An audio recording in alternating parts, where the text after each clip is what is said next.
Lunchtime electronics number 2. What's in the bag? Well, let's open it up and find out.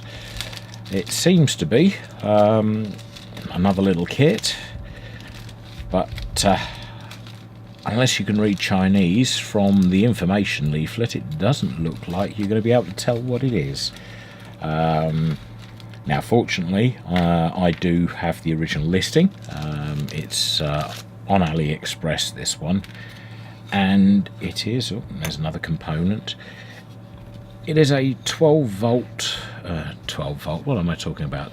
It is a little switch mode power supply unit that can take 2 to 40 volts AC or DC input and have an output of 2 to 40 volts.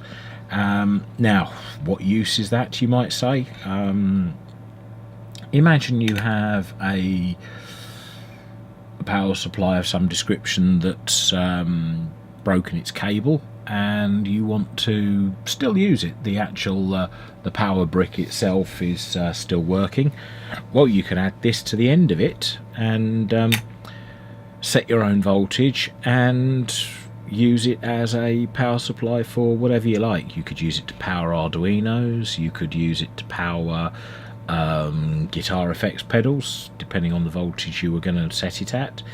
And it's actually quite a simple kit to build. Now, the instructions, as I say, on the back, everything's in Chinese, but it shows all the connections everywhere on the back of the board. And on the front, it shows everything on the front of the board in Chinese. I don't speak Chinese, I don't read Chinese, but I read circuit diagrams, so they're actually fairly straightforward to complete these kits. Now, a lot of people might get put off by the fact that you're dealing not only with standard discrete components like this inductor, these capacitors, diodes and resistors, and your standard components, but you'll find that you have an 8-pin chip, 2 surface mount resistors and 4 surface mount diodes. Now, I hear a lot of people saying, oh, surface mount, I can't see those things, I can't deal with them. I thought that originally when I first started playing with surface mount components. These are not the smallest components you can get. They are actually fairly large and they are fairly easy to work with. And if you keep watching, I'll show you how. Firstly, I find a pair of tweezers very, very useful for these. Not only for opening the packets, but for actually putting them in position. The other thing I find quite helpful is using flux. I use this as a flux pen. It's straightforward, it's easy, it works like a marker pen. You just dab it and it leaves flux where you draw, and then you can add the solder in. And I just find that with surface mount components, it helps them. It helps you to flow the solder while holding the component and not having to worry about have you got enough flux on for it to flow properly. So what we'll do, let's get straight on and start making this kit up, I suppose. So what I'm going to do is I'm going to draw in all the places where the surface mount components are, and it's literally as simple as that, just a blob of solder on each bit there. Then where's my solder? Here it is. Let's just bring it across from the other side of the bench. Again, leaded solder. You must have heard my views on leaded solder by now. If you look at the chip U1, it actually shows that it goes a certain way round. There's a notch there. Now on this there is a dot at the top to show pin 1, so it's just a matter of putting that on there and lining it up. Now this is the tricky bit, lining it up, making sure it sits there. Now what you can do is you can hopefully, you know, sort of get it just right and it'll stay. But why not just add a little bit of weight to it, get your soldering iron, make sure it's clean, and just tack the first leg on. Then when you've done that, tack another leg on. There you go. And then all you do is you just tack all the other legs. The extra flux makes the solder flow very nicely indeed.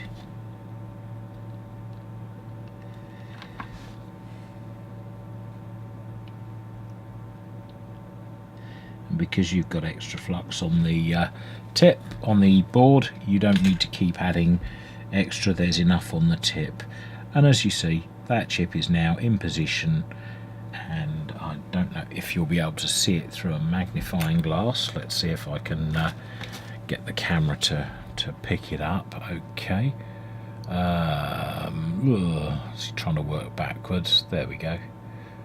I don't know if you can see that very well. See, without getting the reflection of my thing, but yeah, you can see that they're soldered on fairly accurately. Yes, it could be more over to the left, yes it could be more over to the right, but it is actually on the tracks and not shorted out. The next part that we're going to do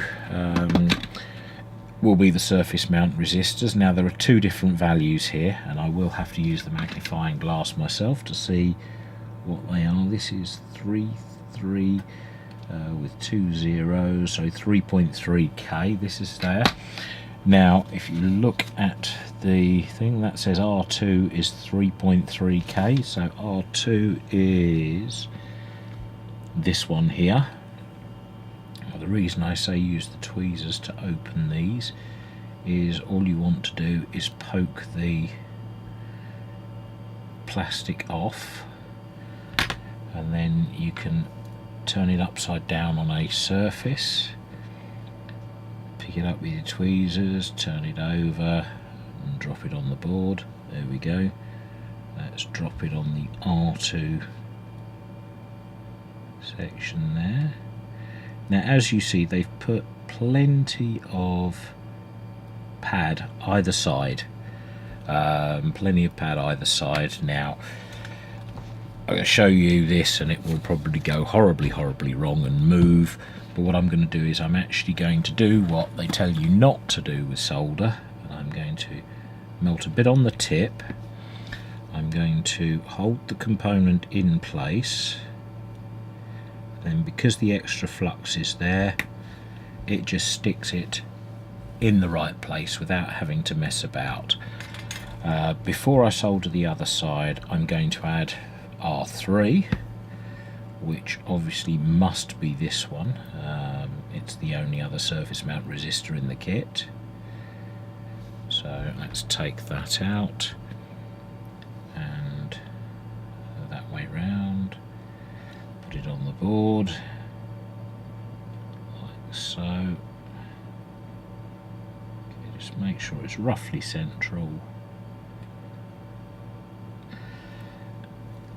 Yeah, I'll get it right in a minute.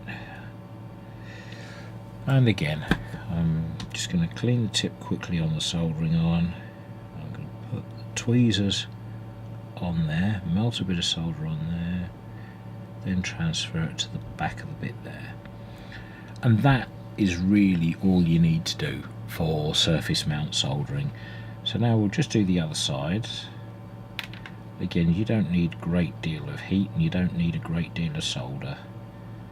As you see, that fits in, that melts through quite nicely.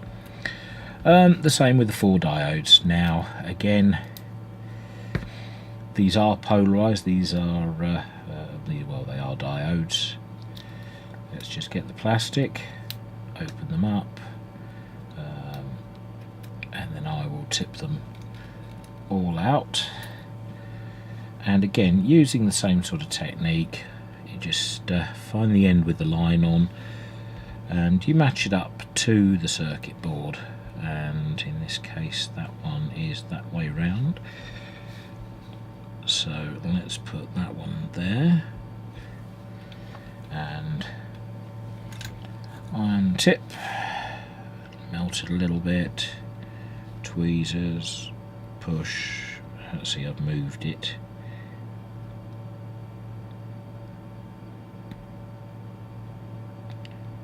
And stick one leg. That one, let's grab it with the tweezers, turn it round. Now I could put solder straight on the leg, but I'm not going to. There's no need. Just put it in on the board, on the flux, and let it make its joint. So for the last two, and again now these are the other way around, so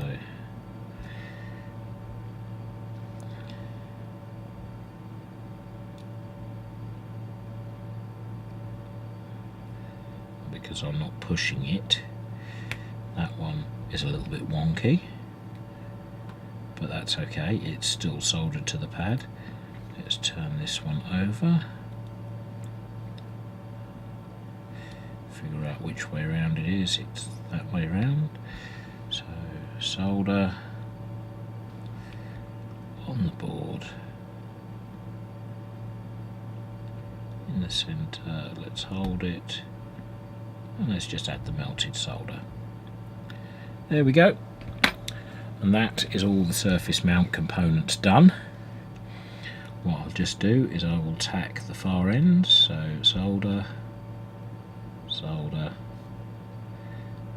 solder, and solder. Let's just make that one a little bit better. Yep, there we go. And again, I can look at them just to make sure that they are properly soldered with the magnifying glass. Yep, no problems at all there. Let's take the rubbish out of the way. So then the rest of the build is just standard components. So again, if you don't read Chinese, it doesn't particularly matter. You can follow the diagram. What we have here is we have C4104, C3 1000 microfarads. Now this looks like 1000 microfarads, so this is C3. Positive leg is always the longest, negative leg goes through there. So we can just turn that over, get the solder, quick dab, solder one leg.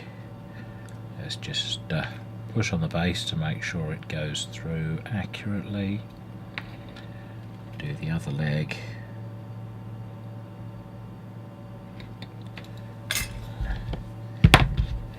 And then cut the surplus off like so. And we just follow the thing through. There's the other the other big capacitor. That one goes through there. As you see, it's dropped by itself. You could bend the legs outward to hold them in position. I still like to only do one leg at a time and make sure it sits flat on the board. So there we go. Just push up from the other side.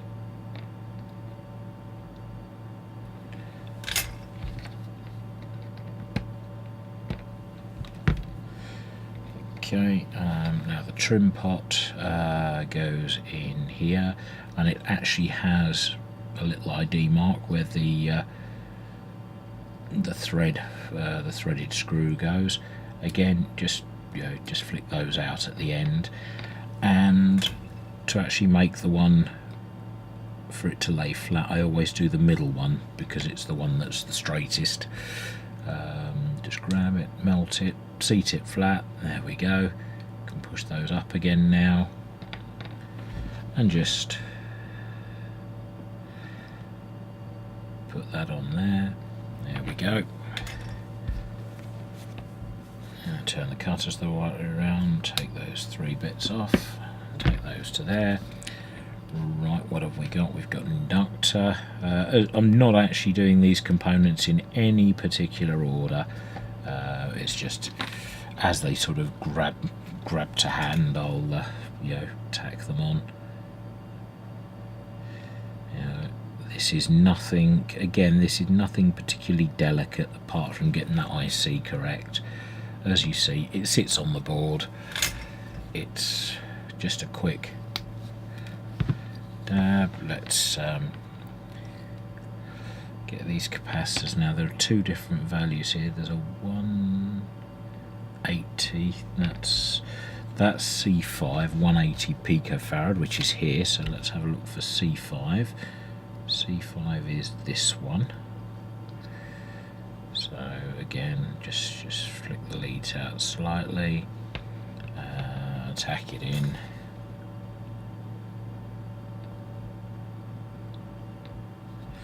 There we go. Got a couple of 104s. Yep. These are just standard decoupling capacitors. Nothing special, just, you know, flick the leads out. 104s, flick the leads out. Let's just put it in C4 where it's meant to go, and they'll hold in nicely. And it's just a matter of solder, solder, solder. Now this would be better if the board was rigid, but it's not. I'm just doing this very loosely, very quickly. Let's just take these legs off. Come on. I think I need some new cutters. I think I've got a notch in the tip of the blade, possibly. Mind you, I have had them for a few years. Then you're left with two other main components. You're left with a diode, which goes in that way round. You'll see the white ring at the end matches the line on the end of the diode. That can just sit in. So again,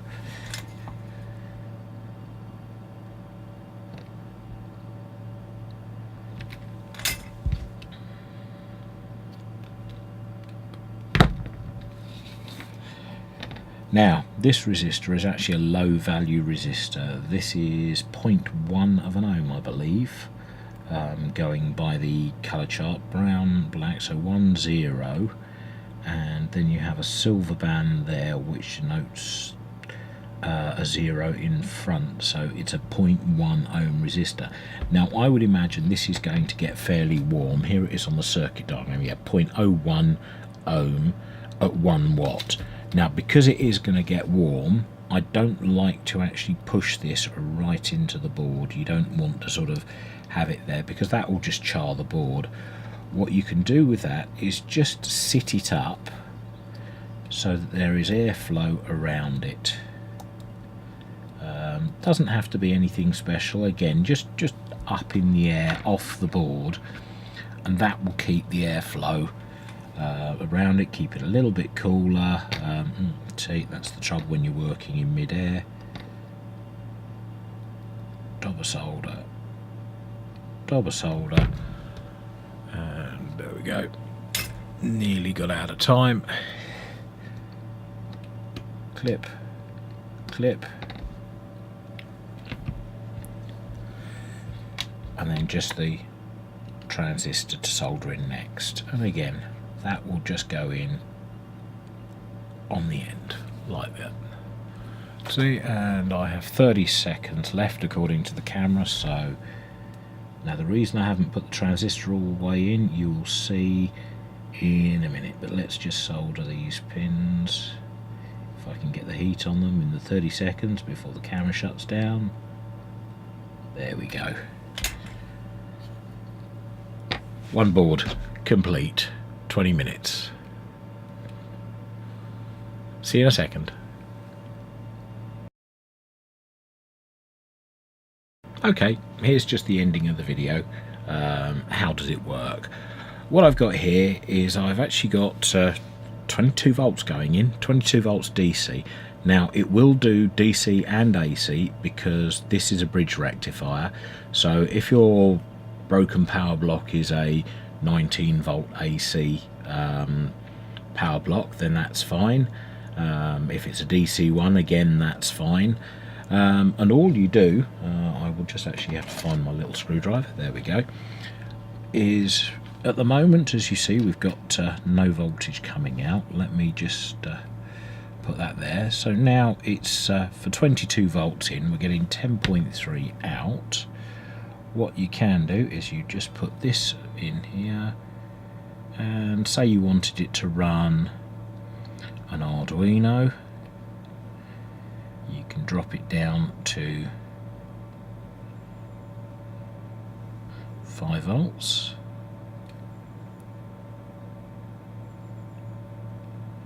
Let's just keep going, keep going.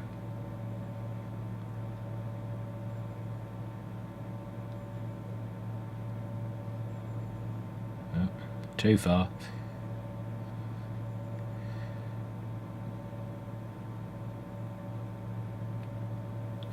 There we go, you can get 5 volts DC out for 22 volts in, or going the other way, let's see how far up I can take it.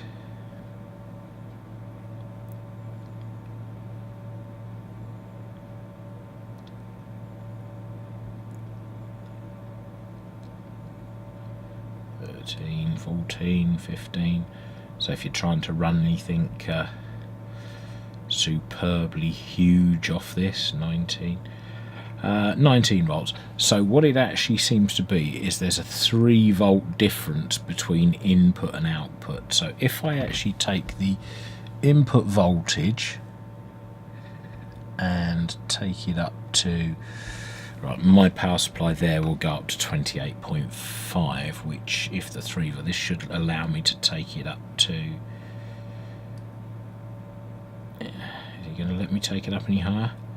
No, it's going to stop me at 20 volts. So there you go, 19.93. So there you have it, just a little easy power supply. And all I'm doing is I'm, as you'll see, adjusting this potentiometer here, and you're getting the voltage out. And that is it. It's just a simple little power supply, no frills. Now, the manufacturer does give it a rating of 1.5 amps. I personally would not run it at 1.5 amps without putting some form of heatsink on this transistor here, on this device. I haven't actually looked up what the device is. I couldn't tell you. According to the sheet here, it is a NPN transistor as opposed to a MOSFET, but still, for it to run at 1.5 amps, which is what they rate it at, I would recommend a reasonable size heatsink. I have a supply of this sort of thing.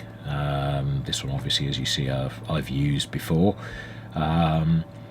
But you would just bolt that to the heatsink, and there you go. Or you get, I think I've got some other types somewhere. Where are we? Heatsinks, small heatsinks. There's a box full of heatsinks. Yes, you could put something like that on it, or if you were really flash, that's off a Computer North bridge. So's that. Put a heatsink on it, it will give you far more current. Even the bent bits of metal heatsink will allow you to get a little bit more current out of the thing without cooking this transistor. So there we go. Thank you very much for watching. Goodbye.